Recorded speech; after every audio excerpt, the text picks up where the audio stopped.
बिस्मिल्लाहिर्रहमानिर्रहीम। रब्बिश्रह ली सदरी व यस्सिर ली अमरी वहलुल उक़दतम मिन लिसानी यफ़क़हू क़ौली। बिस्मिल्लाहिर्रहमानिर्रहीम। अस्सलाम वालेकुम dear students, welcome in PMC national MDCAT 2022 biology preparation series के हवाले से लेक्चर नंबर 36 का आगाज किया जा रहा है और इसमें इंशाल्लाह हम ये सपोर्ट एंड मूवमेंट के हवाले से जो रिमेनिंग टॉपिक्स हैं इसको कवर करेंगे। लास्ट लेक्चर में हमने ये सपोर्ट एंड मूवमेंट का टॉपिक स्टार्ट किया था, कुछ टॉपिक्स हमारे कवर हो गए थे, तो इंशाल्लाह आज के इस लेक्चर में जो मजीद हमने चीजें कवर करनी है उसमें क्लासिफिकेशन ऑफ जॉइंट्स का टॉपिक शामिल है। इसके अलावा डिसऑर्डर्स ऑफ स्केलेटन, अगर जो उसमें पीएमसी सिलेबस में बहुत कम डिसऑर्डर्स पॉइंट आउट किए हैं जैसे सिर्फ आर्थराइटिस, लेकिन हम मजीद कुछ डिसऑर्डर्स को भी जो इससे रिलेटेड हैं उनको कवर करेंगे ताकि अगर कोई क्वेश्चन जरा सा उससे हटकर आए तो आप लोग उससे फेमिलियर हों। इसके साथ साथ टाइप्स ऑफ मसल एक बड़ा अहम टॉपिक है और उसमें फिर स्केलेटल मसल का डिटेल्ड स्ट्रक्चर और mechanism of contraction according to sliding filament model वो हमने डिस्कस करना है। इसके साथ साथ अरेंजमेंट ऑफ स्केलेटल मसल जो कि एंटागोनिस्टिक अरेंजमेंट होती है, ये सारी चीजें इंशाल्लाह हम आज के लेक्चर में कवर करते हैं। जी, टाइप्स ऑफ जॉइंट्स या क्लासिफिकेशन ऑफ जॉइंट्स, कल के लेक्चर में आपको ह्यूमन स्केलेटन में मौजूद डिफरेंट डिवीजन्स एक्सप्लेन की थी और उसके साथ साथ आपको बोन्स के हवाले से स्ट्रक्चर भी एक्सप्लेन किया था।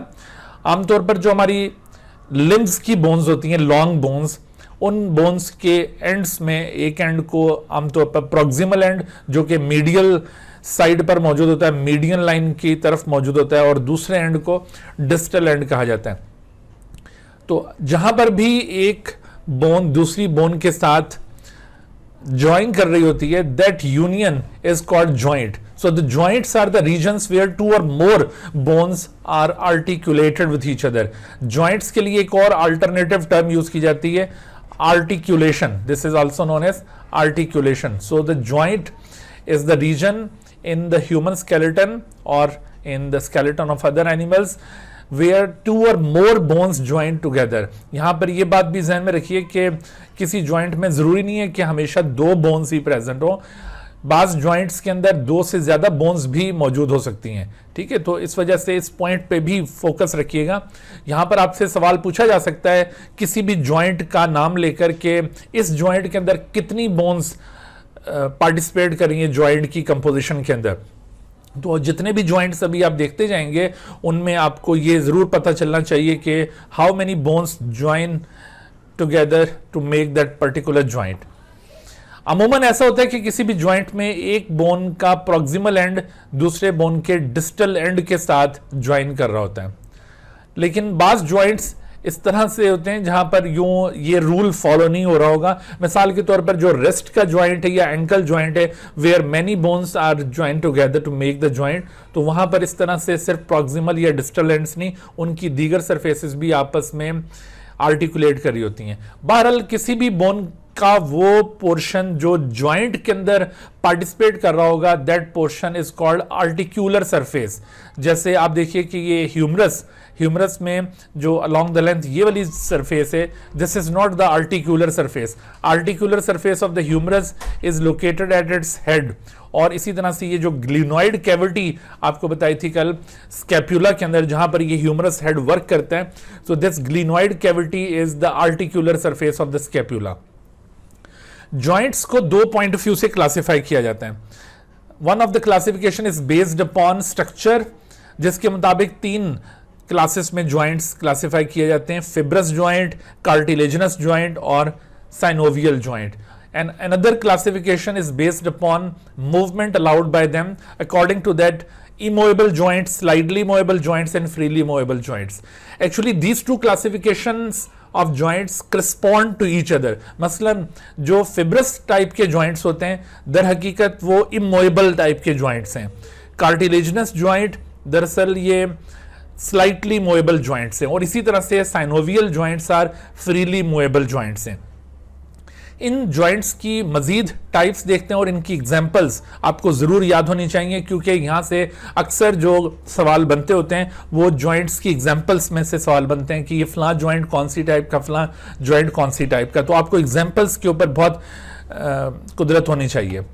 अच्छा, सबसे पहले देखिए फिब्रस या immovable joints, these joints are formed by the protein fibers, by the combination of protein fibers between the articular surfaces, and due to the presence of the protein fiber these joints become firm, ये बहुत ही hard हो जाते हैं, and they do not allow any movement, therefore they are called immovable joints। इस तरह के joints की तीन बुनियादी टाइप्स हैं। One of them are called sutures, sutures are found in the skull region, ये स्कल की जितने भी बोन्स हैं, especially the cranial bones, they are arrange in the form of sutures, इनके दरमियान जो जॉइंट्स बन रहे हैं उनको सुचर जॉइंट्स कहा जाता है। यानी सुचर जॉइंट्स अमूमन जो फ्लैटेंड बोन्स होती हैं उनके दरमियान बनते होते हैं, जैसे ये cranial bones are the flattened bones, उनकी आर्टिकुलर सरफेसेस के दरमियान जो जॉइंट्स हैं वो सुचर्स कहलाएंगे। अच्छा, इसी तरह से एक और टाइप के जॉइंट्स हैं cartilaginous joints which are found in the limbs, especially in along the length of radius and ulna, ये जो joint आपको नजर आ रहा है, या फिर इसी तरह से टिबिया एंड फिब्यूला, जो लेग के अंदर दो बोन्स मौजूद हैं, पैरेलल बोन्स, उनके along the length भी इसी तरह का एक joint मौजूद है। such joints are called syndesmosis, syndesmosis ये भी दरअसल फिब्रस जॉइंट की टाइप है, क्योंकि यहां पर भी प्रोटीनेशियस फाइबर्स के जरिए बिल्कुल मूवमेंट अलाउ नहीं होती है, ये दोनों बोन्स आपस में बिल्कुल जुड़ी हुई होती हैं। Another type of fibrous joint is found in the jaws, जहां पर टीथ गम्स के अंदर एम्बेडेड हैं। ये आप देख रहे हैं सॉकेट जिसके अंदर ये टूथ आकर एम्बेड कर रहा है। So here the joint is present between tooth and the jaw bone, ये जॉ की बोन है जिसने सॉकेट बनाया हुआ, उसके साथ ये जॉइंट बन रहा है। So this joint is called gomphosis. सो ये तीन किस्म के फिब्रस जॉइंट्स हैं, gomphosis, syndesmosis and the sutures are three types of fibrous joints, और इनकी स्पेसिफिक एग्जांपल जो आपको बताएंगे इनको आपने याद रखना है। अच्छा, उसके हवाले से देखो, ये सवाल आपसे पूछा गया है कि the shaft region of the long bones in the forearm and in the legs are the examples of which type of the joint. तो अभी मैंने आपको एग्जांपल दी है जो दरमियान में थी, सिंडेस्मोसिस, ये बेसिकली फिब्रस टाइप के जॉइंट्स होते हैं, तो लिहाजा यहां पर आंसर क्या बनेगा, फिब्रस। ठीक है, फिब्रस टाइप के जॉइंट्स इस जगह पर मौजूद हैं, और उनका नेम क्या था, syndesmosis. Syndesmosis type of joints are found in these regions। उसके बाद फिर कार्टिलेजिनस या स्लाइटली मूवेबल जॉइंट्स, मुलाहिजा कीजिए, कार्टिलेजिनस या स्लाइटली मूवेबल जॉइंट्स, ये ऐसे जॉइंट्स होते हैं जिनके दरमियान कोई कार्टिलेज प्रेजेंट होती है, और अमूमन इनके दरमियान जो कार्टिलेज जिनके जरिए ये जॉइंट बन रहा होता है वो अमूमन फिब्रो टाइप की कार्टिलेज होती है। फिब्रो कार्टिलेज के जरिए ये जॉइंट्स कंपोज्ड होते हैं। तो इस तरह के जॉइंट्स की भी फर्दर आगे टाइप्स हैं, जैसे मिसाल के तौर पर ये जो आपको जॉइंट नजर आ रहा है between the pubic regions of the pelvic bones, this joint is called pubic symphysis. असल में सिम्फाइसिस ये जॉइंट की एक टाइप है जो कार्टिलेजिनस कैटेगरी से ताल्लुक रखते हैं, स्लाइटली मूवेबल जॉइंट है। So pubic symphysis is one of the example of the symphysis type of joints. इसके अलावा एक और टाइप जो आपको मिलेगी कार्टिलेजिनस टाइप के जॉइंट्स में, वो जिस तरह से ये जो लॉन्ग बोन्स होती हैं, उन लॉन्ग बोन्स का हेड जो स्फेरिकल हेड होता है वो दरअसल बाकी जो शाफ्ट रीजन है यानी एपिफाइसिस और डायफाइसिस के दरमियान में ये आपको एक एपिफिजियल प्लेट नजर आ रही है, तो यहां पर भी एक जॉइंट बना हुआ है। This joint is called synchondrosis. Synchondrosis is another type of cartilaginous joint जो कि ये एपिफाइसिस और शाफ्ट रीजन के दरमियान एस्टैब्लिश है। यहां पर आप देखने की hyaline cartilage instead of fibro, mostly fibro type की कार्टिलेजेस प्रेजेंट होती हैं इन कार्टिलेजिनस जॉइंट्स में, but in this case hyaline cartilages present जिसने ये एपिफिजियल डिस्क यहां पे बनाई हुई है एपिफाइसिस और डायफाइसिस के दरमियान, तो इसको नाम दिया गया सिंक्रोनडोसिस। अच्छा, फिर इसी तरह से एक और टाइप का जो जॉइंट है that is known as intervertebral joint. ये इंटरवर्टिब्रल जॉइंट भी एक्चुअली सिम्फाइसिस की एग्जांपल है। सिम्फाइसिस बेसिकली सिम्फाइसिस टाइप के जितने भी जॉइंट, जैसे सिम्फाइसिस में आपको प्यूबिक सिम्फाइसिस बताया था, और ये जो इंटरवर्टिब्रल जॉइंट्स हैं वर्टिब्री के दरमियान, ये दोनों टाइप के जो जॉइंट्स हैं इनमें कोई कार्टिलेज की प्लेट पूरी प्रेजेंट होती है, फिब्रो कार्टिलेज की प्लेट। अच्छा, जैसे आप यहां पर देखिए ये कार्टिलेजिनस प्लेट आपको यहां पर in the form of intervertebral disc नजर आ रही है। So this intervertebral disc has two portions. Outer ring of the intervertebral disc is called annulus fibrosus, जो कि फिब्रोकार्टिलेज का बना हुआ है, और इसके सेंटर में कुशन लाइक मैस मौजूद होता है नोन एज न्यूक्लियस पल्पोसस। इसके जरिए ये पूरी डिस्क कंपोज्ड है। सो इस तरह के जॉइंट्स जहां पर यूं कोई कार्टिलेजिनस डिस्क मौजूद हो, जैसे आपने इंटरवर्टिब्रल जॉइंट्स या फिर वो pubic regions of pelvic bone के दरमियान देखा, उनको सिम्फाइसिस कहा जाता है। अच्छा, उसके बाद फिर क्लासिफिकेशन ऑफ जॉइंट्स में साइनोवियल या फ्रीली मूवेबल जॉइंट्स। साइनोवियल और फ्रीली मूवेबल जॉइंट्स, इन जॉइंट्स में जॉइंट ज्यादा प्रोमिनेंट होता है, ज्यादा वेल डेवलप्ड होता है एज कंपेयर टू कार्टिलेजिनस या फिब्रस जॉइंट। वो इस सेंस में कि इस जॉइंट के अंदर आप देखें एक जॉइंट कैविटी बनी हुई होती है which is known as synovial cavity which is filled by the synovial fluid. चूंकि ये जॉइंट फ्रीली मूवेबल जॉइंट्स होते हैं, therefore they show more friction while movement, तो उस फ्रिक्शन को रिड्यूस करने के लिए इस साइनोवियल कैविटी के अंदर साइनोवियल फ्लूइड प्रेजेंट होगा। साइनोवियल कैविटी ये दरअसल बन रही होती है दो लिगामेंट्स के आपस में कंबाइन करने से, यानी दो बोन्स को आपस में जोड़ने वाला जो कनेक्टिव टिश्यू है that is called ligament. So ligaments के बोन्स को कवर करने की वजह से, जॉइंट रीजन को कवर करने की वजह से ये साइनोवियल कैविटी फॉर्म होगी। Inside this ligament synovial membrane is present, और साइनोवियल मेम्ब्रेन के भी इनर साइड पर जो बोन की आर्टिक्यूलर सरफेस होगी वहां पर आर्टिक्यूलर कार्टिलेज प्रेजेंट होगा, and this articular cartilage is generally hyaline cartilage. Hyaline cartilage इस आर्टिकुलर सरफेस पर, उसके बाहर फिर ये साइनोवियल मेम्ब्रेन आ जाती है विच सीक्रेट्स द साइनोवियल फ्लूइड। तो इस तरह से साइनोवियल फ्लूइड इस कैविटी के अंदर रिलीज होगा। सो जितने भी इस तरह के जॉइंट्स होंगे synovial joints, they must have all these properties, यानी उनमें साइनोवियल कैविटी का होना, साइनोवियल फ्लूइड का प्रेजेंट होना, और इसके साथ साथ साइनोवियल मेम्ब्रेन का मौजूद होना, और फ्री मूवमेंट का पाया जाना। All these are the properties of the synovial joints. Synovial joints को फर्दर आगे सेवरल टाइप्स में क्लासिफाई किया जाता है। तो इसकी ये जो फर्दर सेवरल टाइप्स हैं उनमें ये तीन टाइप्स ज्यादा इंपॉर्टेंट है, hinge joint, ball and socket joint and pivot joint. इनको अच्छी तरह से आप याद कर लें। इसके अलावा और भी कुछ टाइप्स हैं, उनको भी अगर आप उनकी एग्जांपल्स, उनके नेम्स को याद रखें तो ज्यादा बेहतर होगा। उम्मीद है कि इस दफा इनमें से सवालात नहीं आएंगे। लास्ट ईयर कुछ सवालात इनसे पूछे गए थे, लेकिन इस दफा उम्मीद है कि इसमें से चीजें नहीं पूछी जाएंगी। जैसे मिसाल के तौर पर इसमें मैंने आपको ये हिंज जॉइंट बताया। हिंज जॉइंट एक ऐसा जॉइंट होता है साइनोवियल टाइप का जो सिर्फ टू डायरेक्शन में मूवमेंट को अलाउ करता है। आप इसमें देखिए जॉइंट कैविटी इस तरह से बनी हुई है कि इसमें बोन टू डायरेक्शन में मूवमेंट शो कर सकती है। उसके बाद फिर आप पिवट जॉइंट देखिए। Pivot joint is the joint that allows movement of rotation along the length. जैसे इसकी एग्जांपल आपको नजर आएगी रेडियस और अल्ना के दरमियान। रेडियस और अल्ना का प्रॉक्सिमल एंड, ना सिर्फ ये प्रॉक्सिमल एंड इन दोनों बोन्स का ह्यूमरस के साथ हिंज जॉइंट बना रहा होता है। ये जो आप देख रहे हैं ना joint, this is actually the hinge joint. इसमें mainly ulna and to some extent radius is also involve to make this hinge joint. लेकिन रेडियस और अल्ना ने आपस में भी यहां पर ये एक जॉइंट फॉर्म किया हुआ है। So this type of joint is called pivot joint, जिसकी वजह से इस तरह की रोटेशन मूवमेंट अलाउ हो रही होती है। Number 3 is the ball and socket joint. In these type of joint एक बिल्कुल spherical cavity होगी एक बोन की, और उसके अंदर दूसरी बोन more than 2 डायरेक्शंस में मूवमेंट शो करेगी। जैसे आप ये शोल्डर या हिप जॉइंट में देखें तो ग्लिनोइड कैविटी के अंदर humerus head more than 1 direction में मूव करता है, और इसी तरह से जो एसिटाब्यूलम है that is present in the pelvic bone, वहां पर फीमर हेड इसी तरह मोर देन 1 डायरेक्शन में मूवमेंट शो करता है।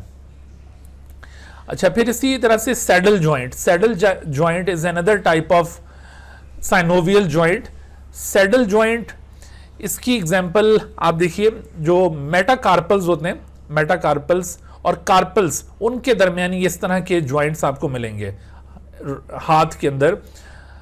तो मेटाकार्पल्स और first metacarpal and the carpals, they show saddle type of joint. Saddle joint ये बिल्कुल ऐसे होता है जैसे घोड़े की जो कमर होती है उसके ऊपर बैठने के लिए जो एक सीट रखी गई होती है, तो उस सीट को भी सैडल कहा जाता है। असल में वो सीट इस तरह से भी रोटेट कर सकती है और वो ऐसे भी रोटेट कर सकती है। तो बिल्कुल इसी तरह यहाँ पर भी देखिए, ये मूवमेंट आपको मुख्तलिफ डायरेक्शन में नज़र आ रही है, यानी दो मुख्तलिफ डायरेक्शन में ये मूवमेंट्स नज़र आ रही हैं। एक आप इसको यूं समझ लें कि इंटीरियर टू पोस्टीरियर, और दूसरी ये left lateral to right lateral, इस तरह से ये मूवमेंट यहाँ पर नज़र आ रही है। अच्छा, कॉन्डिलॉइड जॉइंट, कॉन्डिलॉइड जॉइंट ये भी मेटाकार्पल और फेलिंजेस के दरमियान ये वाले जॉइंट आपको मिलेंगे, मेटाकार्पल एंड फेलिंजेस। तो वहां पर आप देखिए मेटाकार्पल और फेलिंजेस, इनमें ये इस तरह से जॉइंट होता है कि जैसे मिसाल के तौर पर कोई भी आप इस तरह का बर्तन, जैसे जिसमें हम कोई सालन वगैरह बनाते हैं, ठीक है, तो जैसे कोई पॉट होता है ना, तो उस पॉट को अगर आप किसी जगह पर रखें तो वो यूं ऐसे हिल रहा होता है, या जैसे कोई ये घड़ा जो होता है मटका, उसको अगर आप ज़मीन पे रखें तो वो इस तरह से हिल रहा होता है और मुख्तलिफ डायरेक्शन में वो हिल सकता है। So this type of joint is called the condyloid joint. और इसके अलावा आखिरी ये ग्लाइडिंग जॉइंट। तो gliding joints are also found carpal, between the carpals. तो ये जितने भी कार्पल्स हैं वहाँ पर रिस्ट के अंदर या फिर इसी तरह से एंकल के दरमियान ये ग्लाइडिंग टाइप के जॉइंट्स आपको नज़र आएंगे। और जब आप इनको ऑब्जर्व करते हैं किसी एक्सरे के अंदर, तो ग्लाइडिंग जॉइंट ऐसे नज़र आते हैं जैसे ये बिल्कुल हवा में हो।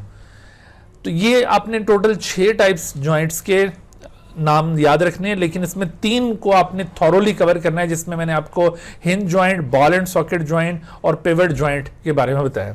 अच्छा, एक स्पेशल टाइप होती है जॉइंट की, उसे कहते हैं multi stage joint. Multi stage joint is that which allows movement of all types. All types of movement से क्या मुराद है?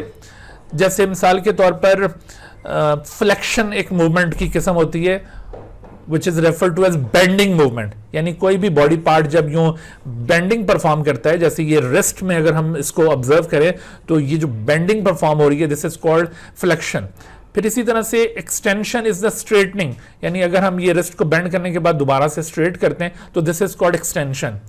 फिर abduction, away from the centre, जैसे देखो ये हमारा मीडियल एक्सिस सेंटर है, तो सेंटर से अगर हम इस तरफ को ये मूव करवाते हैं, इस तरफ, away from the center, so this is called abduction। और अगर towards the center, towards the medial axis अगर हम इसको you move करवाते हैं, so this movement will be called as adduction। और इसी तरह से मीडियल रोटेशन, मीडियल रोटेशन का मतलब होगा कि मीडियल एक्सिस की तरफ रोटेशन, यानी अगर हम इसको ये इस तरह से मूव करवा रहे हैं मीडियल एक्सिस की तरफ, सो this is called medial rotation. और अगर हम इसको away from the medial axis lateral side पर रोटेट करवा रहे हैं like this, so this rotation will be called as lateral rotation। so wrist is the best example of this multi stage joint। इसके अंदर ये तमाम किस्म की मूवमेंट्स आपको नजर आएंगी, flexion, extension, abduction, adduction, medial rotation and lateral rotation. याद रखिए कि ये जो मीडियल रोटेशन और लेटरल रोटेशन है, इनको हम क्लॉकवाइज या एंटी क्लॉकवाइज नहीं कह सकते, क्योंकि देखो जैसे अगर हम ये लेफ्ट हैंड से मीडियल रोटेशन शो कर रहे हैं तो ऐसी सूरत में ये क्लॉकवाइज होगी, और अगर हम ये राइट हैंड से मीडियल रोटेशन शो करें तो ये एंटी क्लॉकवाइज हो जाएगी। सो इस वजह से आप इसको एग्जैक्टली क्लॉकवाइज या एंटी क्लॉकवाइज नहीं कह सकते, क्योंकि ये with reference to the hand के कौन से हैंड में ये परफॉर्म की जा रही है, कौन सी साइड पे ये मूवमेंट परफॉर्म की जा रही है, इसके अकॉर्डिंग इसको करेक्टराइज किया जाता है। ठीक है, इसी तरह से ये लेटरल रोटेशन है। सर लेटरल रोटेशन तो समझाइएगा। लेटरल रोटेशन बेटे, ये देखो ये जो हमारी बॉडी की सेंट्रल लाइन है ना, तो इस सेंट्रल लाइन से अगर अवे कोई बॉडी पार्ट हमारा रोटेट करता है, जैसे ये रिस्ट को आप देखिए, ये अगर यूं ऐसे करके रोटेट कर रही है लेटरल साइड पर, तो ये वाली जो रोटेशन होगी ये लेटरल रोटेशन है, और अगर इसको हम इस तरफ बॉडी एक्सिस की तरफ रोटेट करें तो this rotation will be called as medial rotation. ये फर्क होता है लेटरल और मीडियल में। अच्छा, अब इस सवाल में देखिए कि dash end of the humerus forms dash joint with dash bone, तो इसमें 3 डैशेज आ गई हैं, 3 ब्लैंक्स आ गई हैं। क्या आना चाहिए यहां पर? Distal end of the humerus forms hinge joint. Humerus का जो डिस्टल एंड होता है वो हिंज जॉइंट फॉर्म करता है विद द स्कैपुला, नहीं, स्कैपुला के साथ उसका हिंज जॉइंट नहीं बनता, तो इस वजह से इसको हम रिजेक्ट कर सकते हैं। अच्छा, proximal end of the humerus forms ball and socket joint with radius, ये रेडियस एल्ना के साथ इसका हिंज जॉइंट बनता है, बॉल एंड सॉकेट नहीं बनता, इस वजह से इसको भी रिजेक्ट कर सकते हैं हम।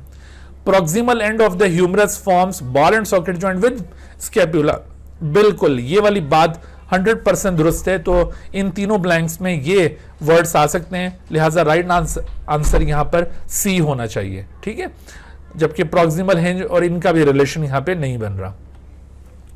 The joint that allows movement in 2 directions is called, बहुत वाज़ेह है ये, हिंज या बॉल एंड सॉकेट, और हिप जॉइंट और शोल्डर। तो हिप और शोल्डर तो ये बॉल एंड सॉकेट की ही एग्जांपल्स हैं, तो ऑब्वियसली फिर यहां पर हिंज जॉइंट रह जाएगा जो इन तीनों से मुख्तलिफ है और ये 2 डायरेक्शंस में मूवमेंट को अलाउ करता है। अच्छा, अब आइए जी डिसऑर्डर्स ऑफ स्केलेटन।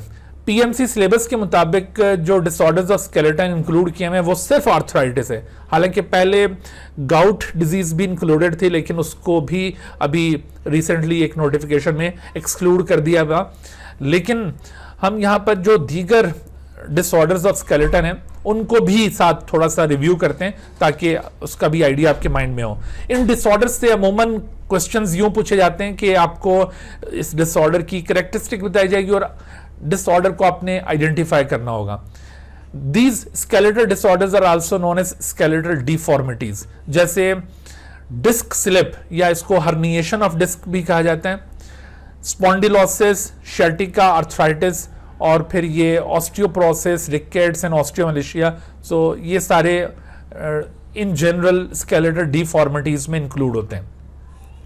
इसमें डिस्क स्लिप या हर्निएशन ऑफ डिस्क ये एक कैजुअल डिसऑर्डर है, यानी अचानक से ये डिसऑर्डर डेवलप होगा, जैसे कोई बहुत ज्यादा ओवर वेट लिफ्ट करने की वजह से ऐसा मुमकिन हो सकता है, लिफ्टिंग ऑफ ओवर वेट, या एबनॉर्मल सिटिंग पोस्चर की वजह से भी ऐसा मुमकिन है कि आप बहुत ज्यादा एबनॉर्मल सिटिंग पोस्चर रखते हैं, बैकबोन के ऊपर बहुत ज्यादा स्ट्रेस कायम रखते हैं उसकी वजह से, या फिर किसी फिजिकल ट्रॉमा, किसी हादसे की सूरत में भी ऐसा मुमकिन है। इसमें यूं होगा कि ये जो एन्यूलस फिब्रोसिस है ये किसी जगह से रप्चर हो जाता है और अंदर मौजूद न्यूक्लियस पल्पोसस बाहर की तरफ प्रोजेक्ट कर जाएगा। जैसे आप इस डायग्राम में देखिए, यहां पर आपको ये नॉर्मल डिस्क दिखाई गई है, यहां पर किसी तरह की कोई आपको डिविएशन नजर नहीं आ रही है, लेकिन इस डिस्क में वैसी डीजनरेशन दिखाई है, ये वो स्पॉन्डिलोसिस का केस है। बट यहां पर आपको ये डिस्क स्लिप वाला केस दिखाया है, बल्जिंग डिस्क, यानी इस जगह पर कोई रप्चर आया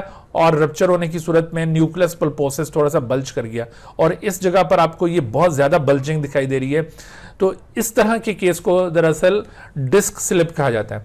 अमूमन ये जो डिस्क स्लिप करती है ये डॉर्सल साइड पर करती है, यानी जो बैक साइड होगी उस साइड पर, ये वाली जो साइड है वर्टिब्रल कॉलम की, इसको वेंट्रल साइड कहा जाएगा, जबकि डिस्क स्लिप डॉर्सल साइड पर अमूमन होती है। ठीक है, ये आपने देखा, इसके हवाले से आप देखिए कि which of the following is an inner semi fluid which act as rubber ball to give the intervertebral disc its elasticity and compressibility। तो क्या चीज थी वो इंटरवर्टिब्रल डिस्क में जो रबर लाइक है, सेमी फ्लूइड है, वो क्या चीज है? तो that is actually the nucleus pulposus. ये दोनों चीजें तो डिफरेंट है, ये रिलेटेड है, but this one is known as nucleus pulposus. Spondylosis term is used for the fixation or fusion of the intervertebral joint। Intervertebral joint में वो जो डिस्क थी अगर वो डीजनरेट कर जाती है तो ऐसी सूरत में इंटरवर्टिब्रल जॉइंट्स उनमें मूवमेंट लॉस हो जाएगी। सो द फिक्सेशन और fusion of the intervertebral joints that lead to the loss of movement is known as spondylosis. तो स्पॉन्डिलोसिस, इसमें देखो क्रोनिक सर्वाइकल डीजनरेशन वो भी इसका कॉज हो सकता है, हर्निएशन ऑफ डिस्क की वजह से भी ये स्पॉन्डिलोसिस लीड कर सकता है, यानी अगर वो हर्निएटेड डिस्क रिपेयर ना हो तो अल्टीमेटली जाहिर है कि स्पॉन्डिलोसिस में चेंज हो जाएगी, and the ageing also contributes in this spondylosis. Sciatica is another skeletal deformity which is characterized by severe stubbing pain, weakness, numbness and the tingling along the length of the sciatic nerve. देखो इसमें बहुत ज़्यादा severe pain उठता है, weakness हो जाती है leg के अंदर, और इसके साथ साथ थोड़ी सी नम्बनेस आ जाएगी, यानी सेंसलेसनेस आ जाएगी, और बाजू का यूं सुइयां चुभना शुरू हो जाती हैं लेग के अंदर. Tingling along the length of the sciatic nerve. Sciatic nerve चूंकि हमारे लेग में से गुजर रही होती है तो ये along the length of the leg ये पेन महसूस होता है. अक्सर बूढ़े अफराद में ये शियाटिका का मर्ज होता है, और इसका भी दरअसल कॉज कोई प्रेशर हो सकता है शियाटिक नर्व के ऊपर due to the herniation of disc. किसी शख्स की अगर कोई डिस्क स्लिप हुई है और उसने शियाटिक नर्व को प्रेस कर दिया है तो उसकी वजह से ऐसा हो सकता है. और injury on the sciatic nerve, some time कोई इंजेक्शन एडमिनिस्टर करते हुए, सम टाइम हिप रीजन के अंदर बाज लोगों को इंजेक्शन लगाना पड़ता है तो उसकी सिरिंज की नीडल बाजू का ये डैमेज कर सकती है शियाटिक नर्व को. सो इस तरह किसी फिजिकल ट्रॉमा की वजह से भी ये डैमेज हो सकता है. सो शियाटिका यूं डेवलप कर जाता है. अच्छा, आर्थराइटिस. जी अक्सा, क्या सवाल है बेटे? सर ये क्रॉनिकल वाले जो आपने बताया वो थोड़ा सा समझ नहीं आया. क्रॉनिक सर्वाइकल डिजेनरेशन, यानी जी कुछ, सर. हाँ जी, कुछ लोगों में और भी, इसको हाँ बोलिए. हरने डिस्क भी. और हर्निएशन ऑफ डिस्क. हर्निएशन का मतलब है बेटे डिस्क स्लिप, यानी डिस्प्लेसमेंट ऑफ डिस्क, जो अभी हमने यहां पर ये कवर किया ना, this is actually the herniation. Herniation का मतलब होता है अपनी जगह से दूसरी तरफ मूव कर जाना, और displacement. So this displacement of disc is known as herniation of disc. सही. और क्रोनिक सर्वाइकल डिजेनरेशन का मतलब यह है कि ड्यू टू एजिंग और सम अदर फैक्टर्स या किसी इन्फेक्शन की सूरत में आहिस्ता आहिस्ता उसके इंटरवर्टिब्रल डिस्क ये सर्वाइकल रीजन के अंदर डीजनरेट करना शुरू कर देते हैं, और उस सर्वाइकल डीजनरेशन की वजह से भी ये स्पॉन्डिलोसिस हो सकता है. Now arthritis. Arthritis is characterized by inflammation of the joint. जो फ्रीली मूवेबल जॉइंट्स होते हैं, साइनोवियल टाइप के जॉइंट्स, तो वहां पर अगर किसी किस्म की कोई इन्फ्लेमेशन डेवलप हो जाए, such inflammation is characterized as arthritis. और इसकी 3 मेजर टाइप्स आमतौर पर रिकग्नाइज की जाती हैं. ऑस्टियोआर्थराइटिस, जो अमूमन जेनेटिक आर्थराइटिस कहलाती है, या फिर with the passage of time ये डेवलप होगी तो इसको एजिंग से भी रिलेट किया जाता है. Rheumatoid arthritis is another kind of arthritis which is characterized by an autoimmune disorder. यानी इसमें ऐसा होता है कि इम्यून सिस्टम बैकफायर शुरू कर देता है और साइनोवियल मेम्ब्रेन के अगेंस्ट एंटीबॉडीज सीक्रेट होना शुरू हो जाती हैं, और इस तरह साइनोवियल मेम्ब्रेन डिस्ट्रॉय हो जाती है. So this is known as rheumatoid arthritis. And another type of arthritis is the gouty arthritis, which is characterized by the excess of uric acid.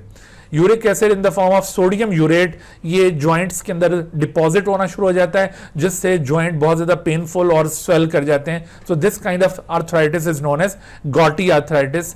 असल में ये गॉटी आर्थराइटिस जो कि गाउट के साथ रिलेटेड है, ये जो एक्सेस ऑफ यूरिक एसिड का मर्ज है, ये मर्ज एक जेनेटिक डिसऑर्डर है दैट इज कॉल्ड गाउट. तो इस वजह से इसको गॉटी आर्थराइटिस कहा गया है. तो आर्थराइटिस में एक तो ऑस्टियोआर्थराइटिस ये जेनेटिकली कॉज होता है, और दूसरा गॉटी आर्थराइटिस जेनेटिकली कॉज होता है.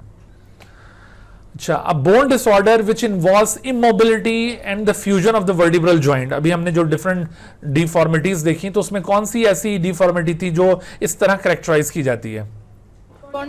Yes, spondylosis. गुड. अच्छा, अब आइए जी मसल्स और उनकी जो दीगर टाइप्स हैं उनको हम रिव्यू करते हैं. मसल्स बेसिकली उन टिश्यूज को कहा जाता है which are responsible for the movement, या इनको कॉन्ट्रैक्टाइल टिश्यूज भी कहा जाता है. लिहाजा बॉडी के हर उस पार्ट के अंदर मसल्स मौजूद होंगे जहां पर भी मूवमेंट परफॉर्म होती है.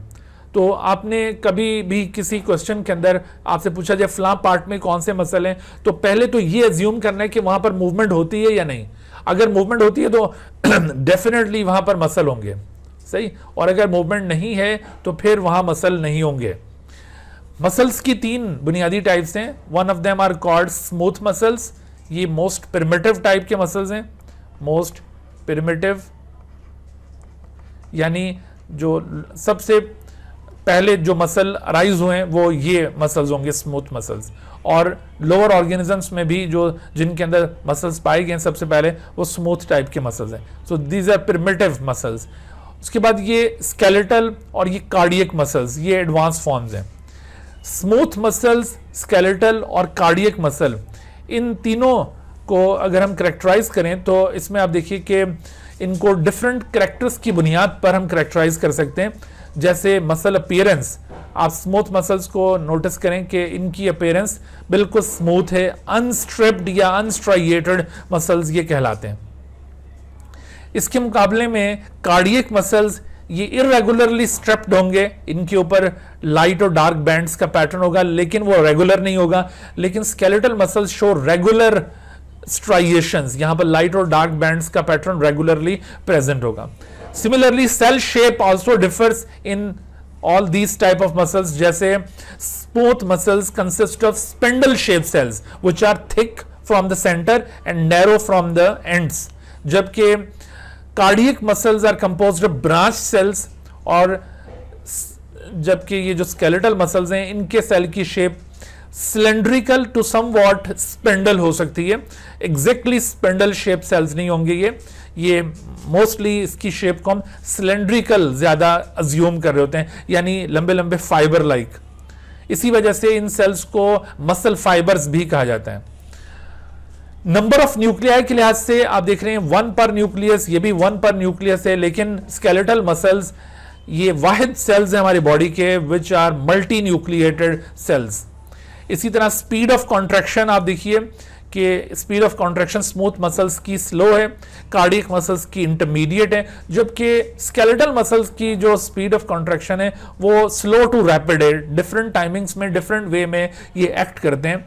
और इसी वजह से यहां पर देखो कि जो स्मूथ और कार्डियक मसल्स होते हैं दे आर फटीग रेजिस्टेंट, वो इस वजह से कि इनकी जो स्पीड ऑफ कॉन्ट्रैक्शन है वो ऑलरेडी सेट अप है, वो उसमें कोई डेविएशन नहीं आती, चेंजिंग नहीं आती, लिहाजा उसके लिए ये ऑलरेडी अडाप्टिव हैं। इनमें जो अडाप्टेशन रिक्वायर्ड हैं जैसे मायोग्लोबिन और दीगर जो स्टोरेज कार्बोहाइड्रेट्स वगैरह होते हैं वो इनके अंदर रिक्वायर्ड अमाउंट में ऑलरेडी मौजूद हैं। बट द स्केलेटल मसल्स चूंकि इनकी स्पीड ऑफ कॉन्ट्रैक्शन वेरी करती है, इस वजह से they are not always adoptive, तो इनको अडॉप्ट करना पड़ता है तब ये फटीग रेजिस्टेंट होंगे, अदरवाइज ये फटीग रेजिस्टेंट नहीं होंगे। अच्छा, फिर इसी तरह से आप देखिए कि कॉन्ट्रैक्शन किसके जरिए इनकी कॉज हो रही है, तो स्मूथ मसल्स की कॉन्ट्रैक्शन ऑटोनोमिक नर्वस सिस्टम के जरिए कंट्रोल होती है, लेकिन कार्डियक मसल्स हमने अभी जब कार्डियक सिस्टम पढ़ा था उसके अंदर आपको बताया था कि ये मायोजेनिक इन नेचर होते हैं और इनकी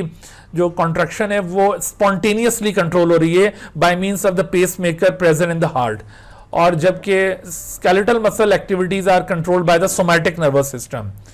फंक्शन के लिहाज से आप देखिए कि smooth muscles since they are found in the walls of internal hollow organs except heart, heart भी अगर अंदर से हॉलो है बट एक्सेप्ट हार्ट बाकी हॉलो ऑर्गन्स की वॉल में ये प्रेजेंट होते हैं, इस वजह से उन हॉलो ऑर्गन्स के अंदर जो मूवमेंट ऑफ मटेरियल्स है उसको ये कंट्रोल करते हैं। फॉर एग्जांपल जैसे ब्लड की मूवमेंट वेसल्स के अंदर हो रही है तो वेसल की वॉल में स्मूथ मसल्स हैं, इसी तरह से ये एयर की मूवमेंट हमारे रेस्पिरेटरी ट्रैक्ट में हो रही है वहां पर स्मूथ मसल्स हैं, और इसी तरह से जो डाइजेस्टिव ट्रैक्ट में फूड की मूवमेंट है तो डाइजेस्टिव ट्रैक्ट की वॉल में स्मूथ मसल्स हैं, तो इन चीजों की मूवमेंट को ये कंट्रोल करने में इन्वॉल्व है।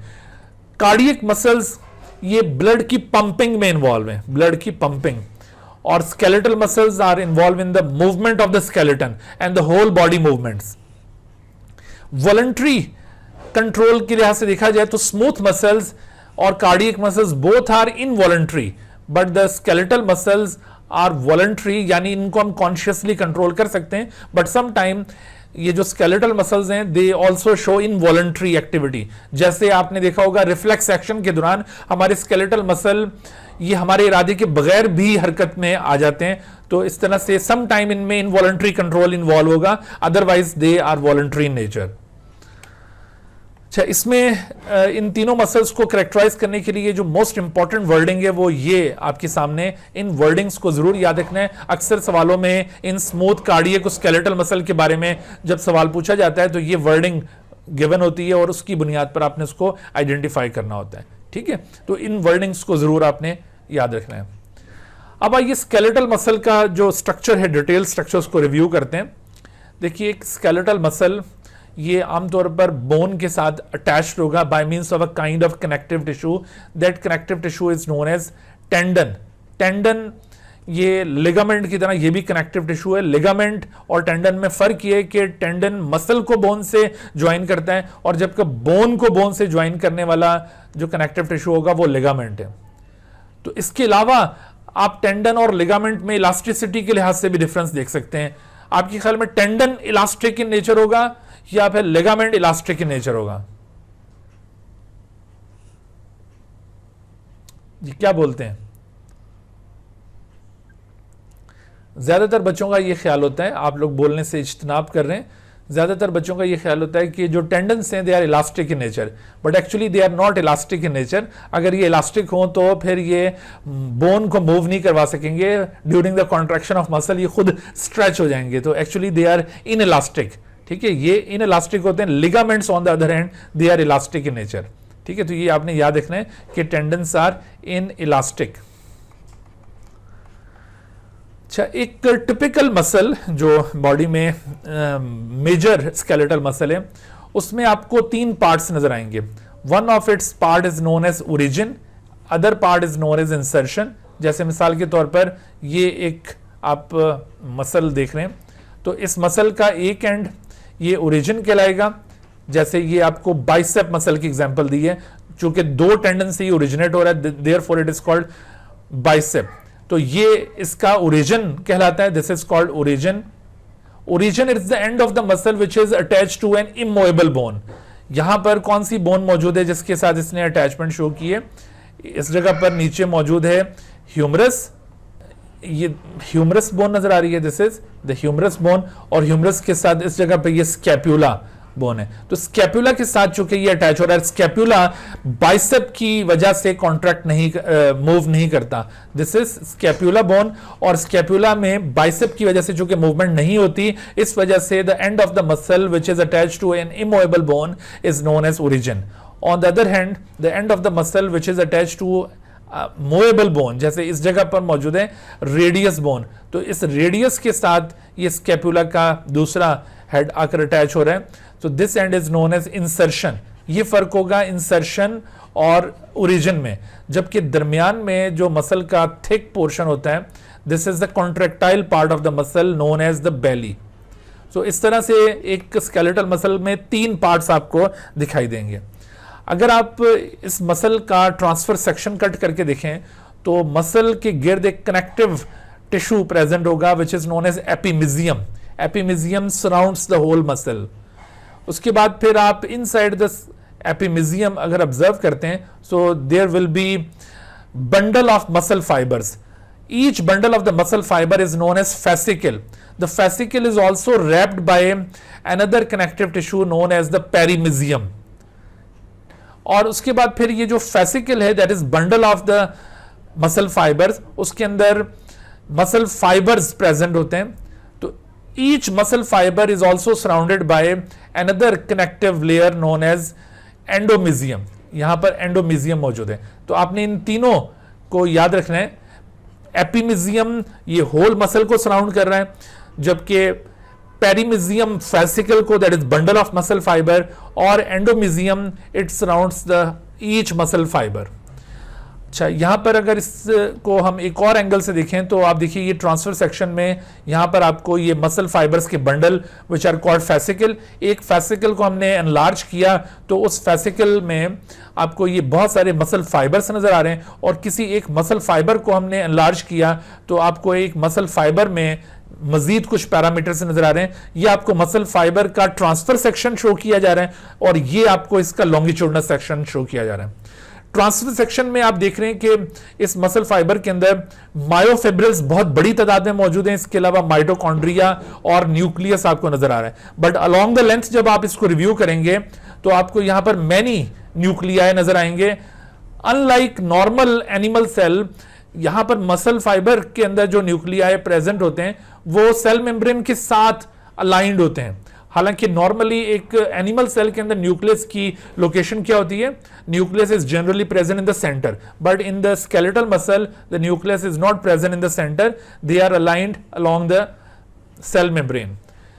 Cell membrane of the muscle fibre, उसको स्पेशली नेम किया जाता है, it is known as sarcolemma, और इसके अंदर मौजूद साइटोप्लाज्म को सार्कोप्लाज्म कहते हैं, और इसके अंदर यहां खास किस्म के स्मूथ एंडोप्लाज्मिक रेटिकुलम है जो कुछ स्पेशल फंक्शंस के साथ एडॉप्टिव हैं, these are called sarcoplasmic reticulum. तो ये स्पेशल टर्मिनोलॉजी आपने इन पार्ट्स के लिए याद रखनी है। इसके अलावा आपको सार्कोलीमा में एक और एडिशनल फीचर नजर आ रहा है, unlike the cell membrane of other cells, यहां पर सार्कोलीमा ने कुछ कुछ फासले पर इस तरह अंदर की तरफ इन्वेजिनेट होकर, ये आप देख रहे हैं इसकी इनवर्ड इन्वेजिनेशन हुई है, और उससे टिब्यूल लाइक स्ट्रक्चर इस मसल फाइबर के अलोंग द ट्रांसफर सेक्शन, ये मसल फाइबर के ट्रांसफर सेक्शन के along tube like structure form हो गए। These tube like structures are called transverse tubule, क्योंकि ये ट्रांसवर्सली ये अलोंग द रेडियस ये मौजूद होते हैं टिब्यूल लाइक स्ट्रक्चर्स। ये ट्यूब्यूल लाइक स्ट्रक्चर्स इस वजह से ट्रांसवर्स टिब्यूल कहलाते हैं। बताइए ट्रांसवर्स टिब्यूल ये मसल फाइबर की आउटर साइड पर मौजूद होंगे या मसल फाइबर की इनर साइड पर मौजूद होंगे, यानी जो सार्कोलीमा है उसकी बाहर मौजूद है या उसके अंदर मौजूद है? आउटर होंगे ना सर? नहीं बेटे, इनर होंगे।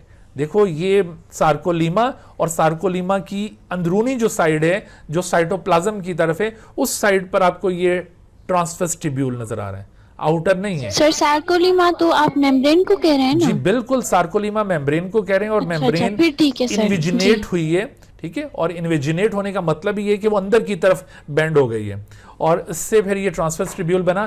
Therefore the transverse tubule is present along the inner surface of the सार्कोलीमा, not along the outer surface of सार्कोलीमा, ठीक है।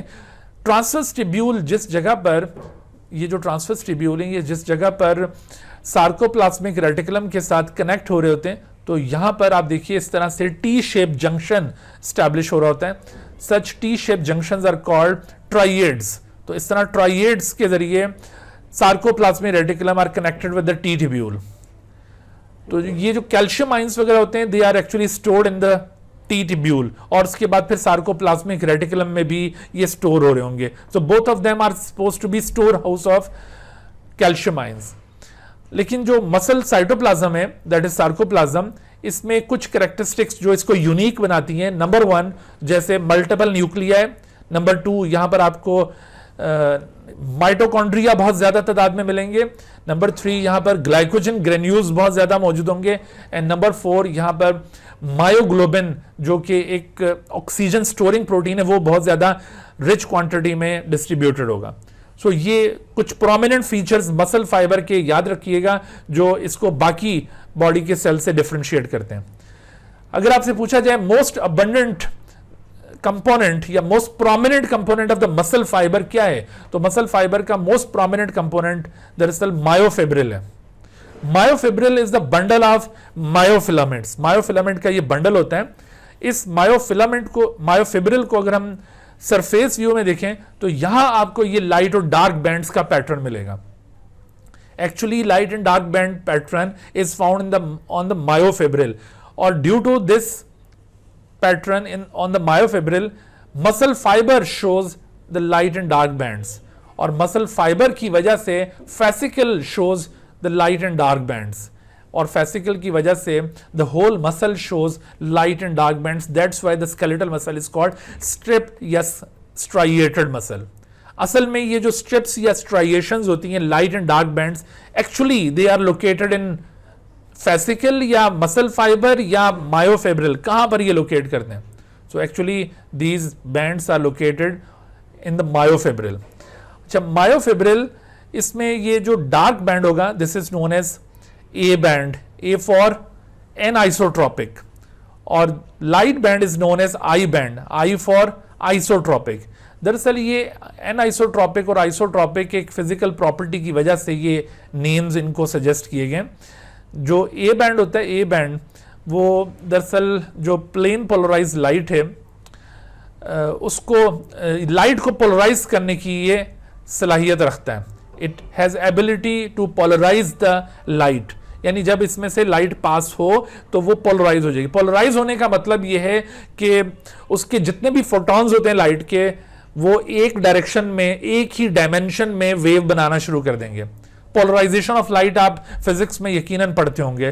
तो ये A band has capacity to polarise the light, but I band has no capacity to polarise the light. इस वजह से I band को non polarising कहा जाता है।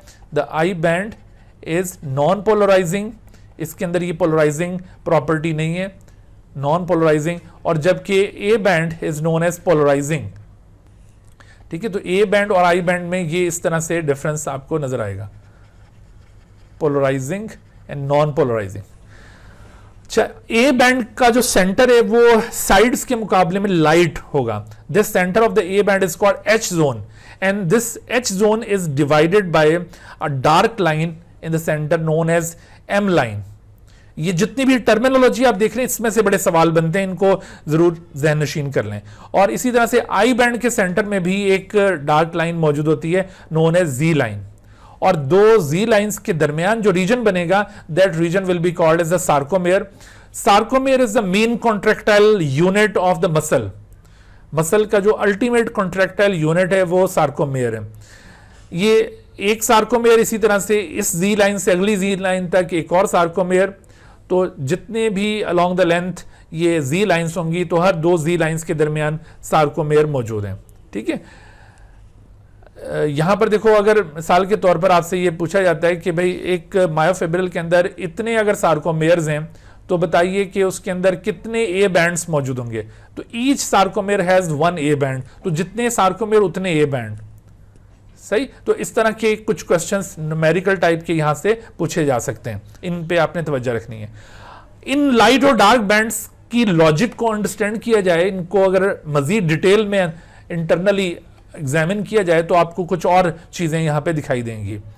उससे पहले आप देखिए कि the deep infoldings of the muscle fibre membrane is called. तो ये जो डीप इनफोल्डिंग्स अभी हमने देखी along the inner surface of the sarcolemma, वो क्या चीज थी? सार्कोप्लाज्मिक रेटिकुला था, या जी लाइन, या टी ट्यूब्यूल, या सार्कोमेयर?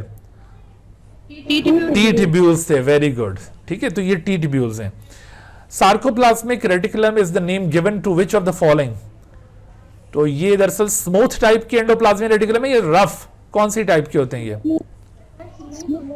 तो इस वजह से ये ए और डी ऑप्शंस को हम रिजेक्ट कर सकते हैं। अब देखिए, बी और सी में से राइट ऑप्शन क्या होना चाहिए?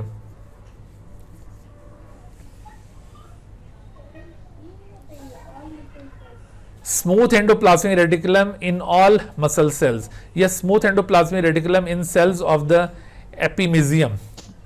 सर सी होना चाहिए। हाँ जी, सी होना चाहिए। Smooth endoplasmic reticulum of all muscle cells, these are called the smooth sarcoplasmic reticulum.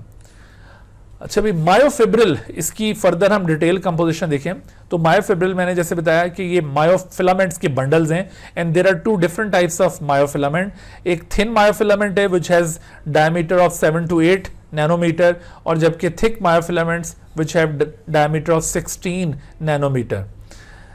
Thin filament are composed of 3 kind of proteins. उसमें एक्टिन की 2 चेन्स होंगी, ट्रोपोमाइसिन की 2 चेन्स, एंड ट्रोपोनिन्स के सेवरल ट्रिपलेट्स मौजूद होते हैं। एक्चुअली ये जो ट्रोपोनिन्स हैं, they are present in the form of triplets.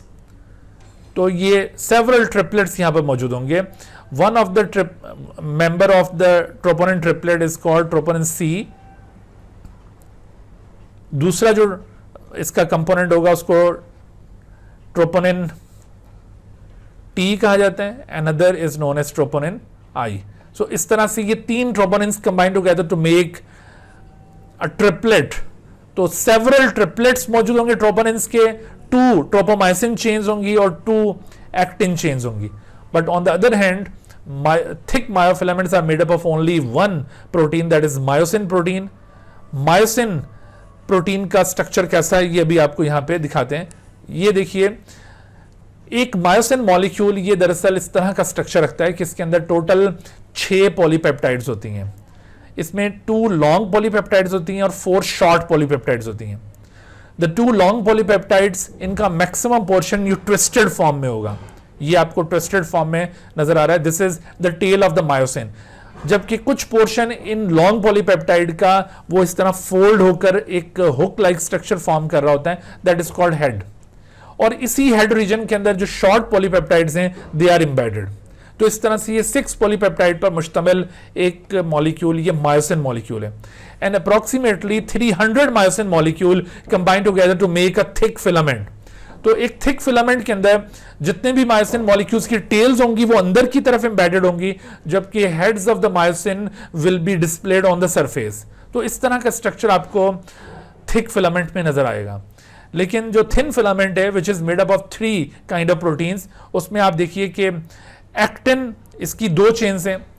Actually the actin is made up of 2 type of proteins. इसमें देखो जो एक ग्लोब्यूल है ये ग्लोब्यूलर एक्टिन है, and many globular actin combine together in the form of string make an F actin, fibrous actin.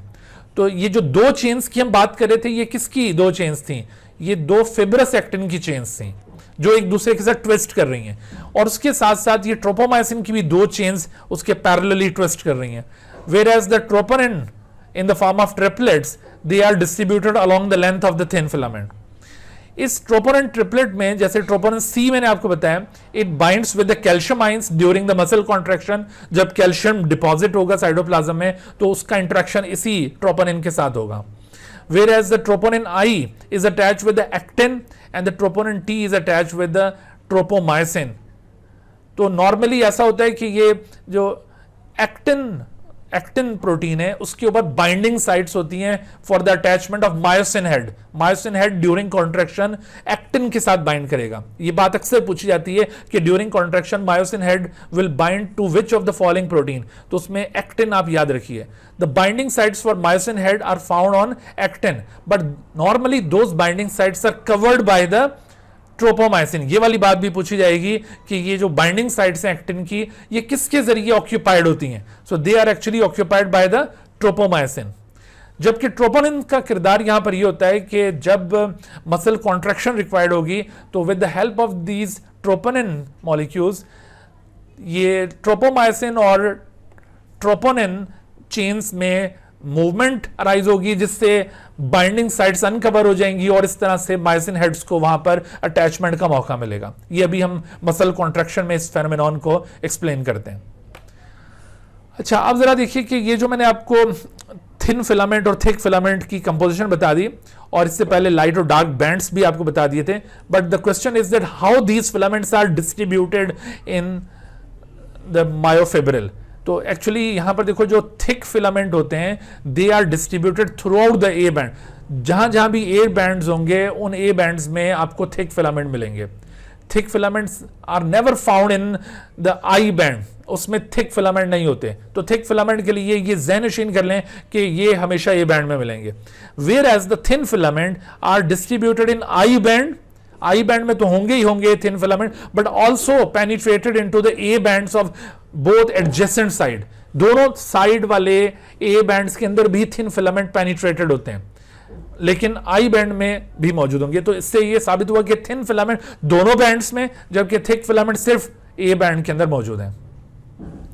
तो यहां पर आपको इस बात का आंसर समझ में आ रहा होगा कि why the sides of the A bands are darker than the middle reason.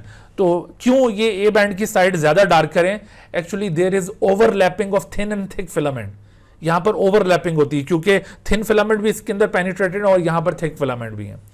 ये दरमियान का जो एच जोन था जिसको हमने ब्राइटर जोन कहा था ए बैंड के अंदर, ये अनओवरलैप्ड रीजन है. This is unoverlapped region, that's why it is lighter in nature. Clear होगी बात? अच्छा, अब अगर हम यहां पर ट्रांसफर सेक्शंस कट करके देखें मुख्तलिफ रीजन से, तो आपको इन थिक और थिन फिलामेंट्स की अरेंजमेंट का अंदाजा होगा। देखो, जो सबसे फेमस अरेंजमेंट है वो ये अरेंजमेंट है कि अगर आप किसी ए बैंड को उसके डार्क रीजन से कट करके देखते हैं, तो ऐसी सूरत में you will find both thick filament as well as thin filament, और इनकी अरेंजमेंट यूं मिलेगी कि each thick filament is surrounded by 6 thin filament. इस तरह से ये ट्रांसफर सेक्शन में आपको अरेंजमेंट मिलती है। If you cut the muscle from the A band, from the dark region of the A band, जैसे ये कट करके आपको दिखाया। लेकिन अगर आप किसी मसल को जो एम लाइन होती है, एम लाइन, उस वाले पॉइंट से कट करके देखेंगे, यानी ये एच जोन आ जाता है, एच जोन की एम लाइन है, वहां से कट करेंगे, तो at that time you will find only the thick filaments, there will be no thin filament. लेकिन आपको यहां पे थिक फिलामेंट आपस में ज्वाइन नजर आएंगे, क्योंकि जो एम लाइन होती है वो दरअसल इन थिक फिलामेंट के दरमियान कनेक्शंस होते हैं, ट्रांसफर्स कनेक्शंस, जिसकी वजह से ये थिक फिलामेंट्स आपस में जुड़े हुए हैं।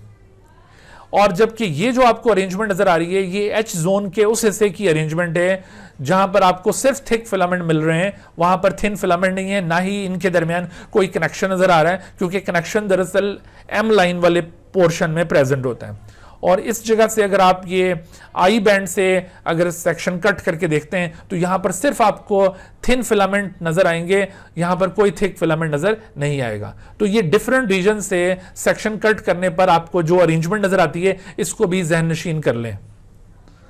सर जी बेटा।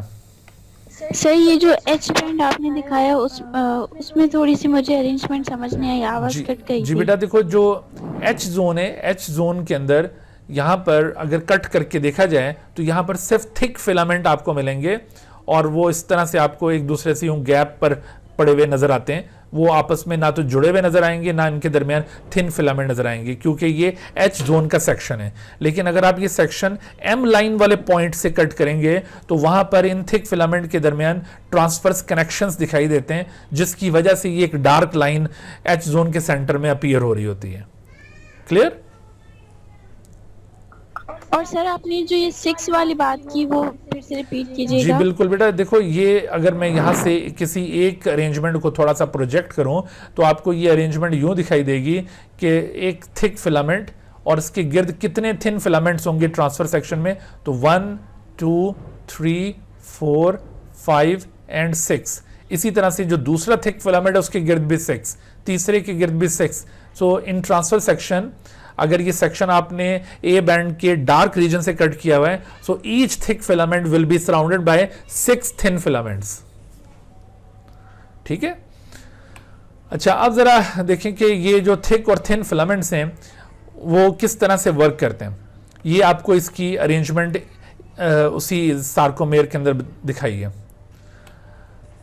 अच्छा, an overlap of actin and myosin filament occurs in, ये ओवरलैप कहां पर पाया गया था? ए बैंड में था या आई बैंड में, या जी लाइन या एच जोन? एच जोन में नहीं था ओवरलैप। क्या करते हैं? ए बैंड में है। एच जोन में तो अभी मैंने समझाया कि भाई वहां पर ओवरलैपिंग नहीं होती, only thick filaments are there. ठीक है? जबकि ये ए बैंड की जो साइड्स होती हैं, जो ज्यादा डार्क होती हैं, वहां पर होगा। अगरचे H zone is also the part of the A band, लेकिन वो ए बैंड का सेंट्रल ब्राइटर एरिया है, तो वहां ओवरलैपिंग नहीं है। तो overlapping of actin and myosin is found in the A band. तो A band is the right answer. अच्छा, अब जरा मैकेनिज्म ऑफ कॉन्ट्रैक्शन मुलाहिजा कर लें जल्दी से। ड्यूरिंग मसल कॉन्ट्रैक्शन कुछ इस तरह से होता है कि हमारे ये जो मसल्स हैं, चूंकि वॉलंटरी मसल्स हैं और कोई सिग्नल हम खुद से इनको सेंड करते हैं थ्रू सोमैटिक नर्वस सिस्टम, तो उस सिग्नल के रिस्पॉन्स में इनमें कॉन्ट्रैक्शन होती है। तो होता है इस तरह से कि हमारे सोमैटिक नर्वस सिस्टम का एक मोटर न्यूरॉन, ज़ाहिर एक नहीं बहुत सारे मोटर न्यूरॉन यहाँ पर लीड कर रहे होते हैं, मैं सिर्फ एक के हवाले से आपको समझा रहा हूँ कि एक मोटर न्यूरॉन से ये सिग्नल यहाँ पे सेंड हो रहा है। सो एक मोटर न्यूरॉन का जो एक्सॉन टर्मिनल होगा, मोटर न्यूरॉन का ये एंड इसका डेंड्राइट एंड होगा, this one is the dendrite end. So इस डेंड्राइट एंड के मुकाबले में ये जो इसका ये एक्सॉन एंड है, दिस इज एक्सॉन एंड। तो इसके एक्सॉन एंड पर आकर ब्रांचेस बनी हुई होंगी और इन ब्रांचेस के साथ मसल फाइबर्स इन कांटेक्ट होंगे। तो यहां पर axon end of the motor neuron और मसल फाइबर्स की सरफेस के दरमियान एक जंक्शन बन रहा होगा, एक साइनेप्स बन रही होगी, इसको भी साइनेप्स कहते हैं, but this synapse does not involve to neurons. इस साइनेप्स के अंदर एक न्यूरॉन और दूसरा मसल फाइबर पार्टिसिपेट कर रहा होता है। This specialised synapse is known as neuromuscular junction, या इसको मायोन्यूरल जंक्शन कहा जाता है। तो इस तरह से जब ये इंपल्स यहां से फायर होगी, ये इलेक्ट्रिकल पोटेंशियल यहां से स्केलेटल मसल में दाखिल होगा, तो मोटर न्यूरॉन से उसके जितने भी न्यूरोमस्कुलर जंक्शंस होंगे सब के अंदर वो सिग्नल एक साथ ट्रांसमिट होगा, और जितने भी मसल फाइबर उसके साथ इन कांटेक्ट होंगे, उन न्यूरोमस्कुलर जंक्शन का पार्ट होंगे, उन सब को वो सिग्नल डिस्ट्रीब्यूट हो जाएगा। तो इस तरह से वो जितने भी मसल फाइबर एक मोटर न्यूरॉन के साथ इन कांटेक्ट होते हैं, वो सभी एक साथ कॉन्ट्रैक्शन का मुजाहरा करते हैं। तो ये आपस में मिलकर एक यूनिट के तौर पर वर्क करें, यानी all the muscle fibres which are innervated या which are in contact with the fibre of one motor neuron यहां पे कह रहे हैं, ठीक है। all the muscle fibers which are in contact with the fibers of one motor neuron, yeah, all the muscle fibers which make neuromuscular junctions with one motor neuron, they work together as a unit, and that unit is known as motor unit. इसको क्या कहते हैं? This unit is known as motor unit. तो यहां इस तरह एक muscle के अंदर कितने मोटर यूनिट होंगे? There are several motor units. ये तो आपको एक मोटर यूनिट की बात बताइए ना, क्योंकि पूरे का पूरा मसल एक मोटर यूनिट के तौर पर हरगिज काम नहीं कर रहा होता। ये तो आपको चंद एक मसल फाइबर्स बताएं जो एक न्यूरॉन के साथ इन कांटेक्ट थे, तो ये एक मोटर यूनिट बना रहे हैं। इसी तरह से दूसरा मोटर यूनिट, तीसरा, तो पूरी ये नर्व होगी।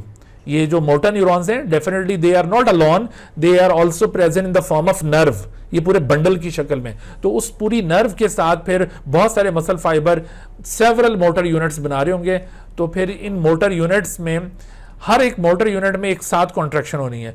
अमूमन ये जब इंपल्स आती है तो तमाम मोटर यूनिट्स में एक साथ इंपल्स आती है, और फिर पूरा मसल एज अ होल यहाँ पर कॉन्ट्रैक्शन परफॉर्म कर रहा होता है, ठीक है। अच्छा, अब देखो, जब ये किसी एक मसल फाइबर को सिग्नल मिलता है, सपोज कीजिए कि ये फैसिकल है, फैसिकल, और फैसिकल में एक मसल फाइबर, तो signal has been transmitted to this particular muscle fibre.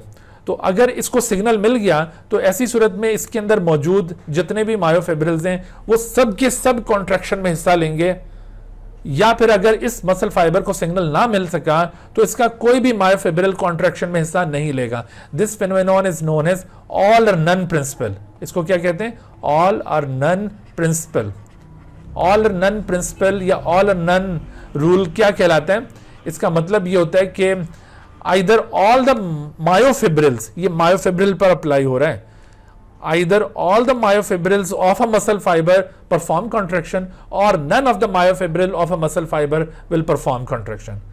लेकिन देखो, ये जितने मोटर यूनिट्स हैं ये सब के सब एक साथ काम नहीं कर रहे। एक मोटर यूनिट अगर काम कर रहा है तो मुमकिन है कि दूसरे मोटर यूनिट को सिग्नल नहीं आया तो उसमें कॉन्ट्रैक्शन नहीं हो रही। तो ऑल और नन प्रिंसिपल दरअसल ये मसल फाइबर पे अप्लाई हो रहा है। अगर किसी मसल फाइबर को सिग्नल रिसीव हुआ तो फिर उसके तमाम मायोफिब्रिल्स ने कॉन्ट्रैक्ट करना ही करना है, सही।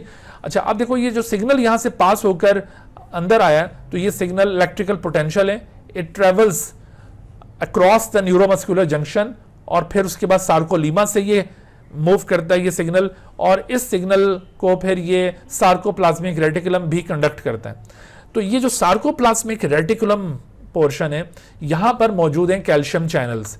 As a result of this signal, ये जो इलेक्ट्रिकल पोटेंशियल की एक वेव आई थी, in response to this electrical signal calcium channels are opened, और calcium which is stored in the T tubules and sarcoplasmic reticulum, ये डिपॉजिट होना शुरू हो जाएगा इनटू द मसल साइटोप्लाज्म।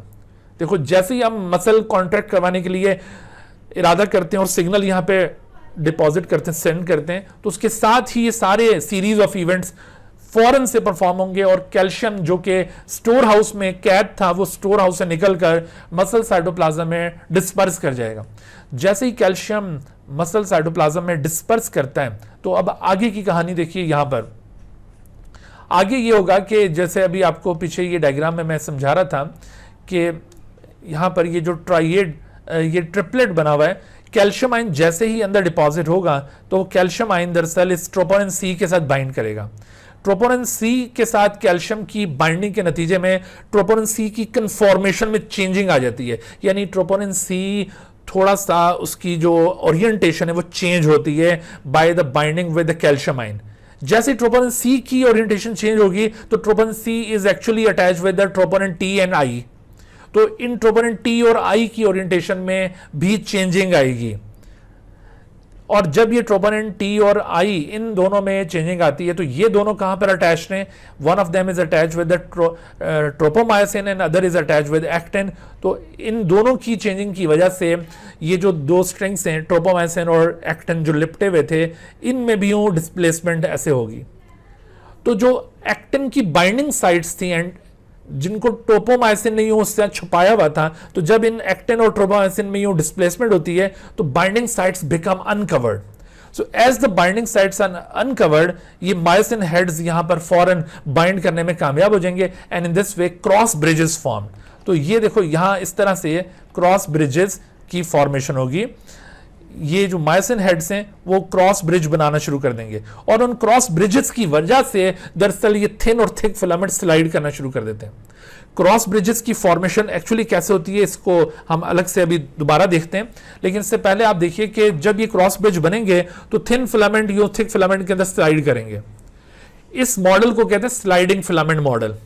तो जब ये स्लाइडिंग हो रही होती है at the time of contraction due to the cross bridges, इस स्लाइडिंग के दौरान क्या क्या चेंजिंग आएगी, इन चेंजेस को अच्छी तरह से ज़हनशीन कर लें क्योंकि इसके ऊपर बड़े सवाल बनते होते हैं।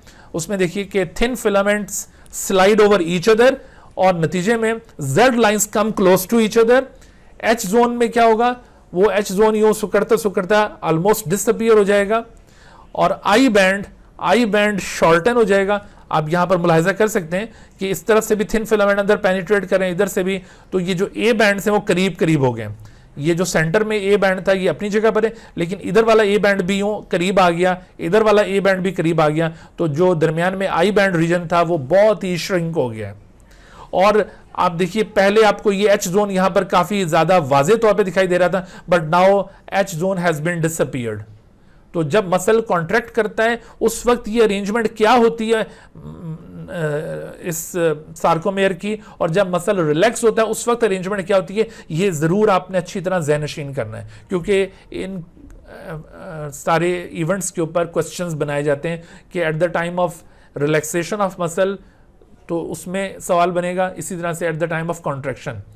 अगर आपसे कोई सवाल पूछा जाए और इसमें ये कंडीशन मेंशन ना हो कि मसल उस वक्त रिलैक्स्ड है या कॉन्ट्रैक्टेड है, तो you have to assume that muscle is relaxed. Otherwise अगर वो कॉन्ट्रैक्टेड स्टेट में कोई सवाल बनाएगा तो उसमें लाजमी सिचुएशन मेंशन करेगा कि ड्यूरिंग द मसल कॉन्ट्रैक्शन ये क्या अरेंजमेंट होगी सार्कोमेयर के अंदर। ठीक है, तो मसल कॉन्ट्रैक्शन के दौरान आप देखिए एच जोन डिसअपीयर हो जाता है, जेड लाइंस एक दूसरे के क्लोज आ जाती हैं और आई बैंड शॉर्टन हो जाते हैं। इसके नतीजे में length of the sarcomere reduce हो जाएगा।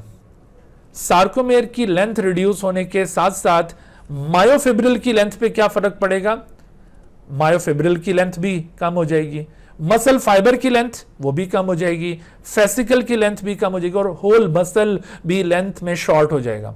याद रखो कि मसल ड्यूरिंग कॉन्ट्रैक्शन इस तरह से थिक हो जाता है, ये कल भी हम बात कर रहे थे, लेकिन ड्यूरिंग कॉन्ट्रैक्शन मसल की लेंथ कम हो जाती है, थिकनेस बढ़ जाती है बट लेंथ कम हो जाती है। ठीक है, ये जितने भी इवेंट्स यहां पे पॉइंट आउट किए हैं इनको खास तौर पे याद रखिएगा कि ये जो लाइन ड्रॉ की हुई है इससे ऊपर वाले तमाम इवेंट्स दरअसल ये सार्कोमेयर लेवल पर होने वाली चेंजेस हैं, लेकिन इससे नीचे वाले तमाम इवेंट्स ये सार्कोमेयर लेवल से बियॉन्ड लेवल पर होने वाली चेंजेस हैं। मसलन सार्कोमेयर से बियॉन्ड कौन कौन सी चेंजेस हैं, जैसे length of the myofibril, length of the muscle fibre, length of the fascicle या length of the muscle, these are the changes that occur beyond the sarcomere level, और ये एट सार्कोमेयर लेवल चेंजेस आ रही हैं क्योंकि इसके ऊपर भी सवाल बनता होता है कि which of the following change occurs beyond the sarcomere level और एट द सार्कोमेयर लेवल। अच्छा, अब जरा देखिए कि ये जो मैकेनिज्म था ये कैसे परफॉर्म होता है। उससे पहले इस सवाल को जरा हल कर लें कि which of the following are present in H zone when muscle are relax. अब देखो यहां पर तो ये कंडीशन को पॉइंट आउट कर दिया ना कि मसल आर रिलैक्स, तो सम टाइम इसी तरह से मसल आर कॉन्ट्रैक्टेड इस तरह सिचुएशन मेंशन होगी। और अगर ये सिचुएशन मेंशन नहीं है तो तब भी आपने इसको क्या अज्यूम करना है, रिलैक्स्ड अज्यूम करना है। हाँ जी, इसमें क्या सवाल आंसर बनेगा कि which of the following are present in H zone, तो थिक मायोफिलामेंट ओनली, या थिन, या नाइदर थिक, तो क्या बनेगा, both thick and thin. H zone, D sir. H zone के अंदर कौन से फिलामेंट होते हैं, सिर्फ थिक होते हैं बेटा, बोथ। तो आप यूं कह लें कि जब ये मसल कॉन्ट्रैक्ट करेगा ना, तो उस वक्त जब एच जोन डिसअपियर हो रहा होता है, उस वक्त वो पूरे का पूरा रीजन ओवरलैप कर जाएगा। एच जोन दरअसल वो रीजन है जो अनओवरलैप्ड है और उसके अंदर सिर्फ थिक फिलामेंट होते हैं, बोथ नहीं होते हैं। यहां पर अगर ये कॉन्ट्रैक्टेड वाली स्टेट पूछी जाती तो तब हम ये both thick and thin filament को अज्यूम कर सकते थे। अच्छा, अब इसका ये मैकेनिज्म मुलाहिजा करें कि देखो यहां पर ट्रोपोनिन सी ये कैल्शियम आयन के साथ इंटरेक्ट कर रहा है। जैसे ही वो इम्पल्स के नतीजे में कैल्शियम डिपॉजिट हुआ तो कैल्शियम के साथ बाइंड करने पर इसकी कन्फॉर्मेशन चेंज हुई और उसके नतीजे में ये नीचे वाले दोनों ट्रोपोनिन्स भी अपनी कन्फॉर्मेशन चेंज करते हैं, अपनी शेप को चेंज करते हैं, जिससे फिर ये एक्टिन और ट्रोपोमायोसिन थोड़ा सा डिस्प्लेस होते हैं। So as a result of their displacement आप देखें पहले binding sites on actin they were covered by the tropomyosin, but now the binding site become uncovered. So as the binding sites are uncovered, myosin head फॉरन binding site के साथ attach करके एक link form करेगा known as cross bridge. तो ये cross bridge को आपने याद रखना है, इसके ऊपर सवाल बनता होता है कि एक्चुअली क्रॉस ब्रिज क्या है। So this is the link between actin of thin filament and the myosin of the thick filament, इनके दरमियान ये लिंक है। तो क्रॉस ब्रिज की फॉर्मेशन में कौन इन्वॉल्व हो रहा है, कैल्शियम आयन। सो याद रखो कि formation of calcium ion is by means of the formation of cross bridge is by means of the calcium ion. और जैसी क्रॉस ब्रिज बनेगा तो क्रॉस ब्रिज बनते ही जो इसके साथ एडीपी और ऑर्गेनिक फॉस्फेट्स अटैच नजर आ रहे थे क्रॉस ब्रिज के साथ या मायोसिन हेड के साथ, ये यहां से लूज हो जाएंगे, दे विल बी लॉस्ट। और जैसे ये लॉस होते हैं तो इस लॉस के साथ ही क्रॉस ब्रिज का ये जो हिंज पोर्शन है, हिंज पार्ट का मतलब है जहां पर ये बेंडिंग आपको नजर आ रही है। So this bending portion is called hinge part of the myosin head. तो ये एक मोटर पार्ट है। मोटर का मतलब है कि इसके अंदर यूं मूवमेंट होती है। तो जैसे ये एडीपी और इनऑर्गेनिक फॉस्फेट लूज होंगे तो यहां पर बेंडिंग होगी और इस बेंडिंग के नतीजे में थिन फिलामेंट स्लाइड कर जाएंगे थिक फिलामेंट के ऊपर। स्लाइडिंग किसकी हो रही है, थिन फिलामेंट की हो रही है, याद रखिए, ठीक है। तो ये वो थिन फिलामेंट स्लाइड कर जाएंगे। जैसे ये स्लाइडिंग होगी तो उसके साथ ही क्या होगा कि इस इवेंट को कहते हैं पावर स्ट्रोक। ये जो बेंडिंग एक्शन हुई है ना, this is called power stroke, ठीक है। द सार्कोमेयर कॉन्ट्रैक्ट्स और एडीपी ऑर्गेनिक फॉस्फेट ये dissociate from the myosin head, तो इस चीज को कहते हैं पावर स्ट्रोक। तो जैसे ही पावर स्ट्रोक हुआ थिन फिलामेंट स्लाइड करके थिक फिलामेंट पर, और अगले ही लम्हे जैसे ये पावर स्ट्रोक परफॉर्म हुआ तो फौरन ही अब रिकवरी स्ट्रोक होगा। रिकवरी से मतलब है कि वो जो बेंडेड पोर्शन था मायोसिन हेड का वो दोबारा स्ट्रेट होगा। How it will be straighten, यहां पर अब एटीपी की सैक्रिफाइस किया जाएगा। एटीपी को एटीपी will be hydrolyzed और as a result of the hydrolysis of ATP जो एनर्जी लूज होती है that energy will be used to break down the cross bridge। so cross bridge का break down ATP के जरिए किया जाता है और इस तरह से मायोसिन हेड दोबारा रिकवर हो जाएगा अपनी ओरिजिनल स्टेट पर। तो क्रॉस ब्रिज का break down by means of ATP हो रहा है और क्रॉस ब्रिजेस की फॉर्मेशन कैल्शियम आयन कर रही हो रही है। अच्छा, इस दौरान अब फिर दोबारा से चूंकि कैल्शियम अपनी जगह पर अभी तक मौजूद है साइटोप्लाज्म में और बाइंडिंग साइट्स अनकवर्ड हैं, तो इस मायोसिन हेड को फिर मौका मिलेगा एक और पॉइंट पर बाइंड करने का। एक बार फिर इसी तरह से क्रॉस ब्रिज बनेगा, एक बार फिर इसी तरह से ये पावर स्ट्रोक परफॉर्म होगा और फिर दोबारा स्लाइडिंग हो जाएगी। यानी थोड़ी स्लाइडिंग, फिर और स्लाइडिंग और स्लाइडिंग, यूं स्लाइडिंग होती चली जाएगी और ये इवेंट्स बार बार रिपीट होंगे। और जब मसल को कॉन्ट्रैक्ट नहीं करवाना, अब रिलैक्स करना है, तो फिर क्या होगा, फिर ये होगा कि जो इंपल्स ट्रांसमिट की गई थी, अभी याद करें मैंने कहा था कि इंपल्स ट्रांसमिट हुई है, तो उस इंपल्स की ट्रांसमिशन के नतीजे में ये कैल्शियम आयंस ओपन हुए हैं। तो जब हमने मिसाल के तौर पे ये बाइसेप को हमने कॉन्ट्रैक्शन का सिग्नल दिया और कैल्शियम अंदर डिपॉजिट हो गया और बाइसेप कॉन्ट्रैक्ट हो गया और ये एल्बो जॉइंट बेंड हो गया। लेकिन अब हम एल्बो जॉइंट को स्ट्रेट करना चाहते हैं तो कॉन्ट्रैक्शन का जो सिग्नल है वो ट्राइसेप को देना शुरू कर देंगे, बाइसेप को सिग्नल आना बंद हो जाएगा। जैसे ही ट्राइसेप को सिग्नल देंगे और बाइसेप को सिग्नल मिलना बंद हो जाएगा, तो बाइसेप को जब ये इंपल्स नहीं मिलती तो इस कैल्शियम चैनल में दो तरह के चैनल्स हैं, एक वो जो कैल्शियम को डिपॉजिट करवाते हैं और दूसरे वो जो अपटेक करवाते हैं। तो जैसे ही सिग्नल इसको मिलता है तो कैल्शियम की डिपोजिशन शुरू हो जाती है। जब ये सिग्नल मिलना बंद हो जाता है तो कैल्शियम का अपटेक शुरू हो जाता है। ये बात जरा दोबारा सुन लें, क्या हुआ कि जब कोई इलेक्ट्रिकल सिग्नल मसल को मिलता है तो कैल्शियम के वो चैनल ऑपरेट होते हैं जो कैल्शियम को डिपॉजिट करवाएंगे मसल साइटोप्लाज्म में। लेकिन जब ये इलेक्ट्रिकल सिग्नल आना बंद हो जाएगा तो यहां पर जो कैल्शियम को अपटेक करने वाले चैनल्स थे वो एक्टिव हो जाएंगे और वो कैल्शियम को फौरन साइटोप्लाज्म से ऊपर उठा लेंगे, और जब वो साइटोप्लाज्म से सारा कैल्शियम वापस ऊपर चला जाएगा तो मसल दोबारा अपनी नॉर्मल स्टेट में यानी रिलैक्स स्टेट में आ जाएगा। ठीक है, कैल्शियम जब तक रहता है तो मसल कॉन्ट्रैक्टेड स्टेट में रहता है। तो इस तरह से ये muscle contraction according to sliding filament model control हो रही है। अच्छा, अब इस सवाल में देखिए कि which of the following does not occur during the muscle contraction. Muscle contraction से बड़े सवाल बनते होते हैं, तो कौन सा इवेंट है जो मसल कॉन्ट्रैक्शन के दौरान नहीं होगा? शॉर्टनिंग ऑफ थिन फिलामेंट या shortening of I band, formation of cross bridges या रिडक्शन ऑफ सार्कोमेर लेंथ। तो इसमें भी कोई डाउट नहीं होना चाहिए, इसमें भी कोई डाउट नहीं होना चाहिए, इसमें भी कोई डाउट नहीं होना चाहिए, ये सारे इवेंट होते ही होते हैं। But what about the shortening of the thin filament? याद रखो, मैंने आई बैंड की शॉर्टनिंग की बात की थी। थिन फिलामेंट जो आई बैंड के अंदर मौजूद थे उसकी लेंथ में कमी नहीं हुई है, उनकी फिलामेंट की लेंथ अपनी जगह पर कायम है, बस वो फिलामेंट इधर और इधर पेनिट्रेट कर गए थे, वो लेंथ में कम नहीं हुए थे। ना थिक फिलामेंट की लेंथ कम होगी ना थिन फिलामेंट की लेंथ कम होगी। सही है, तो ये बात जहन में बिठा लें। तो यहां पर राइट आंसर क्या बनेगा? A. During muscle contraction the calcium ions are deposited into the sarcoplasm and bind with. तो calcium ions actually troponin C के साथ बाइंड करते हैं जब मसल की कॉन्ट्रैक्शन रिक्वायर्ड होती है। ठीक है, तो troponin C would be the right answer. अच्छा, अब जरा देख लेते हैं कि मसल की जो अरेंजमेंट है वो किस तरह से है। तकरीबन कोई 650 टाइप के स्केलेटल मसल्स हमारे बॉडी के अंदर मौजूद हैं और इनमें मेजॉरिटी मसल्स की वो पेयर्ड है, यानी उस पेयर के अंदर अमूमन 2 यूनिट्स मौजूद होते हैं। पेयर का ये मतलब नहीं है कि it must consist of 2 muscles. Remember that the antagonistic paired arrangement has 2 units and each unit may consist of 1 और मोर मसल्स। ठीक है, तो इसमें जैसे ये 2 यूनिट्स हैं, उसमें एक यूनिट जब कॉन्ट्रैक्शन शो करेगा तो उस वक्त दूसरा यूनिट रिलैक्स करेगा, और जब दूसरा कॉन्ट्रैक्शन परफॉर्म करेगा तो पहले वाला रिलैक्स करेगा। यहां पर दोबारा याद रख लें कि ये एंटागोनिस्टिक पेयर्ड अरेंजमेंट का ये मतलब हरगिज नहीं है कि यहां पर फकत 2 मसल्स आपस में पेयर बना रहे हैं, 2 भी बना सकते हैं, लेकिन असल में ये पेयर्ड अरेंजमेंट बिटवीन 2 यूनिट्स होती है और ईच यूनिट में कंसिस्ट ऑफ 1 और मोर मसल। तो बस इसमें फंक्शन के लिहाज से दरअसल ये डिफरेंस पाया जाता है, अपोजिट है फंक्शन, कि when one unit performs contraction the other shows relaxation, और when other performs contraction the first one shows relaxation. इस पॉइंट ऑफ व्यू से इनको एंटागोनिस्टिक मसल्स कहा जाता है।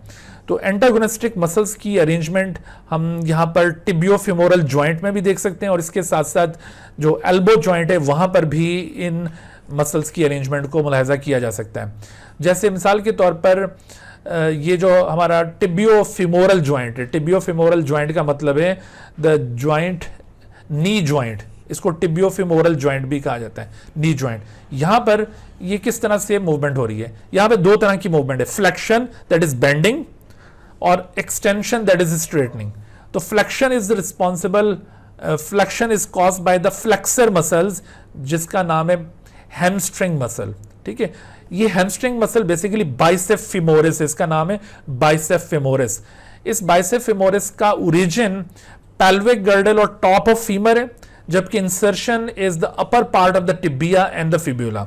जैसे आप यहां पर देखिए, ये आपको जो bicep femoris hamstring muscle eight the back of the leg नजर आ रहा है, towards the dorsal side of the leg. तो हैमस्ट्रिंग मसल ये कहाँ पर अटैच है, यहाँ पर आपको इसकी अटैचमेंट नज़र आ रही है, यानी इंसर्शन नज़र आ रही है, इसका ओरिजिन पता नहीं चल रहा है क्योंकि ओरिजिन ऊपर मौजूद है। तो आपको ये ओरिजिन वैसे याद रखना है, बुक में ये ओरिजिन और इंसर्शन गिवन है, आपने ये ओरिजिन याद रखना है कि पेल्विक गर्डल से ये ओरिजिनेट हो रहा है, एक हेड इसका और एक टॉप ऑफ फीमर से, जबकि insertion upper part of the tibia and fibula, upper part of tibia और फिब्यूला पर जाकर ये इंसर्ट हो रहा है, जबकि extension is caused by the extensor muscle जो कि क्वाड्रिसेप फेमोरिस है और इसका ओरिजिन इलियम और फीमर से होता है, लेकिन इंसर्शन इसकी टिबिया के ऊपर है।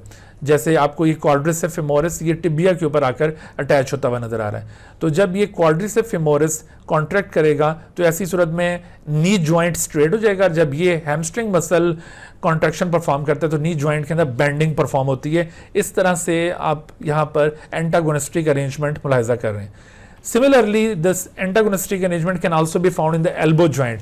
यहाँ पर आप देखिए एक यूनिट के अंदर ये बाइसेप मसल है, बाइसेप के नीचे एक और मसल होता है ब्रैकियोरेडिलस और एक और मसल है ब्रैकियलिस।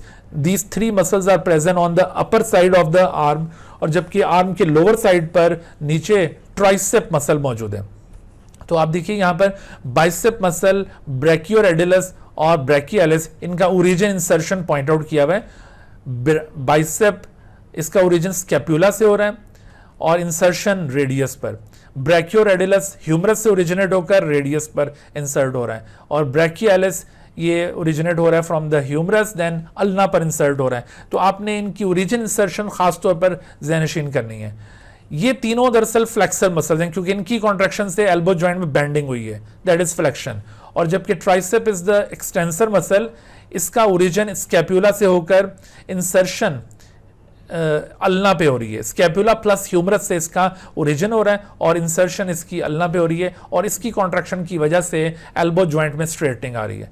सो आपको इन तमाम मसल्स के ओरिजिन इंसर्शन बिल्कुल परफेक्टली याद हो तो यहाँ से जो सवाल बनेंगे वो इजीली आप सॉल्व कर सकेंगे।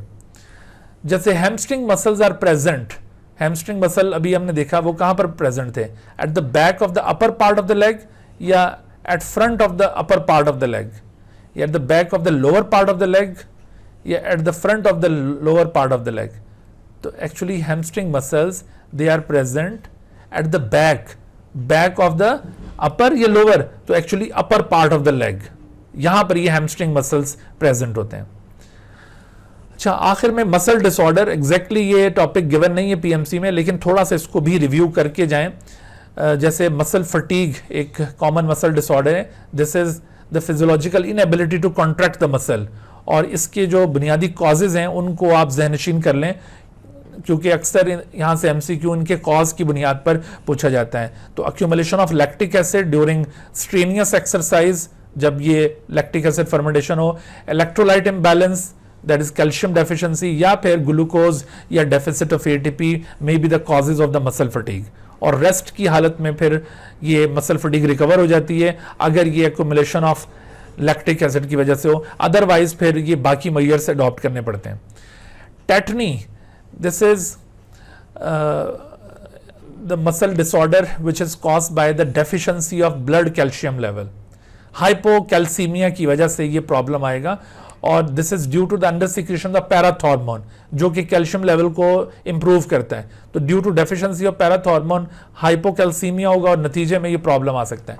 तो कैल्शियम डेफिशिएंसी के नतीजे में क्या होगा कि बॉडी शेक्स करती है, यानी इसमें मसल ट्विचेस होना शुरू हो जाते हैं, कन्वर्जन होना शुरू हो जाती है। मसल ट्विचिंग का मतलब है कि मसल को इरेगुलर सिग्नल्स रिसीव होंगे।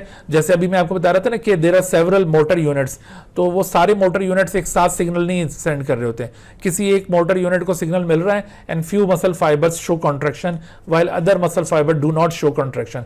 इससे पूरा मसल सही तौर पर कॉन्ट्रैक्ट नहीं हो रहा और अनइवन सी कॉन्ट्रैक्शन हो रही है, this is called muscle twitching. और ये मसल ट्विचिंग जब प्रोलॉन्ग हो जाती है तो ऐसी सूरत में पूरा मसल इनवॉलंटरी कॉन्ट्रैक्शन में चला जाता है, that involuntary contraction is called conversion. असल में इस दौरान में जो न्यूरॉन्स की एक्साइटेबिलिटी है वो इंक्रीज हो जाती है due to deficiency of calcium, और उसके नतीजे में ये अगर इसको ट्रीट ना किया जाए तो यही जो कन्वर्जन था it will leads to the spasm. Spasm और कन्वर्जन में फर्क ये होता है कि कन्वर्जन एक ट्रांसिएंट किस्म की इनवॉलंटरी कॉन्ट्रैक्शन है, आरजी, but spasm is persistent involuntary contraction, long term involuntary contraction है। सो ये सारी कैरेक्टरिस्टिक्स टेटनी से रिलेटेड हैं। और टेटनस जो कि एक इन्फेक्शियस प्रॉब्लम है due to the toxins of the clostridium tetani, that is known as tetanospasminogen, एक टॉक्सिन है, इसकी वजह से मसल स्पैज्म का शिकार हो जाता है। मोस्टली ये जॉ मसल्स अफेक्ट होते हैं और फिर ये नेक और फिर रेस्पिरेटरी मसल्स यानी इंटरकोस्टल मसल इसमें अफेक्ट हो जाते हैं। तो अमूमन ये इन्फेक्शन ये बाहर किसी एक्सीडेंट की सूरत में या पार्क में खेलते हुए बच्चों को, क्योंकि ये सॉइल बॉर्न बैक्टीरियम है जिससे ये इन्फेक्शन हो रहा है। And the final is the cramp. Cramp basically ये टेटनिक टाइप की कॉन्ट्रैक्शन होती है पूरे मसल की, यूं अचानक से इनवॉलंटरी कॉन्ट्रैक्शन पूरा मसल शो करना शुरू कर देता है और ये कॉन्ट्रैक्शन कुछ सेकंड के लिए भी बरकरार रह सकती है और कई दफ़ा कई घंटों तक वो आपका बॉडी पार्ट जो इस तरह से मुड़ा रहेगा, कॉन्ट्रैक्शन में रहेगा, दैट इज कॉल्ड क्रैम्प। अक्सर बूढ़े अफराद में ये क्रैम्प ज़्यादा होती हैं या रात को सोने के बाद जब एक पोस्चर में रहते हैं और उठते हैं तो वहाँ पर आपको क्रैम्प महसूस होगी। तो अक्सर ये थाई और हिप मसल्स के अंदर ये क्रैम्प्स ज़्यादा नज़र आती हैं। मोस्टली ये क्रैम्प्स जैसे आपको बताया कि एट नाइट आफ्टर स्लीप या फिर आफ्टर एक्सरसाइज ये डेवलप होती हैं और इनके कॉजेज़ भी वही हैं जो आपने फटीग में मुलाहिजा किए हैं। यानी किसी शख्स में अगर वो calcium deficiency, ATP deficiency, dehydration इस तरह की सिचुएशन रहती हैं तो उसके अंदर फटीग और फिर अल्टीमेटली क्रैम्प्स के प्रॉब्लम भी आएंगे। ठीक है बच्चों, तो इसके साथ हमारा ये लेक्चर सपोर्ट एंड मूवमेंट के हवाले से कंप्लीट हुआ। इसमें हमने इस यूनिट से रिलेटेड जितने भी एस्पेक्ट्स थे अकॉर्डिंग टू पीएमसी सिलेबस उसको थॉरोली कवर कर लिया है। ओके जी, अल्लाह हाफिज़। Dear viewers, thank you for watching this video. If you have not subscribed this channel, kindly subscribe it and also press the bell icon below so that you could be notified about any new video lecture from Biology Guardian. And also do not hesitate to ask any question regarding this lecture. My contacts are shown on the screen. Thank you once again.